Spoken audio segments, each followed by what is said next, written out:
Hello दर्शक बंधु, तोरी तो सीरियल रे आपण माने देखा पाइबे कि चिक्की बाध्य होई कामिनी जेजेमा को सब सत कथा कही कि से होउचंदी प्रकृत सिंह बोली। आपण माने जानिचंदी चिक्की राम को नहीं मेडिकल जाउतबे। आउ जेजेमा जितेबाला राम को यही अवस्था देखती से पूरा चिक्की ऊपर रागी जाती और चिक्की को जोर एक चापुड़ा मारती।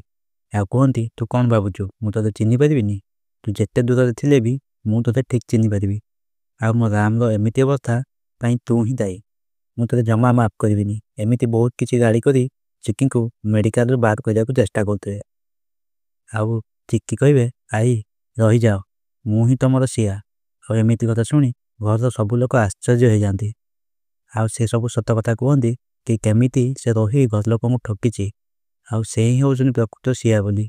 तो दर्शक बंधु आपण मानक कौन लगुच कामिनी जेजेमा कौन सतरे चिक्की को नातुणी बोली एक्सेप्ट करेंगे?